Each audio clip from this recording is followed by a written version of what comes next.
মৃত্যুর চোট, মৃত্যুর আঘাত তো সবচেয়ে বড় আঘাত। মৃত্যুর আঘাত সেটাকে মাথার মধ্যে আমরা আনি না।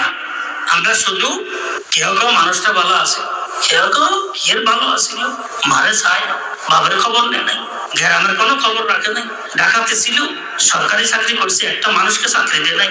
এটা বুঝছেন নি? এই ধরনের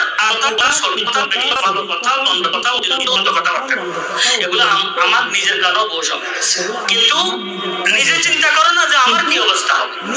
এখানে ভালো মন্দের নিন্দা করার দরকার তো আমার নাই, সে আল্লাহ হইয়া গেছে। এখন দোয়া করা দরকার যেন আল্লাহ তাকে কবুল করে নেন, তারে মাগফিরাত করেন। সেখানে দোয়ার মধ্যে যেটা আছে শুধু ইন্না লিল্লাহি ওয়া ইন্না ইলাইহি রাজিউন, শিক্ষা দুটি আমরা আল্লাহর জন্য আর আল্লাহর দিকে আমরা কি ফিরে যাচ্ছি। আমাদের প্রত্যাবর্তন আল্লাহর দিকে হবে, আমাদের প্রত্যাবর্তন আল্লাহর দিকে হবে।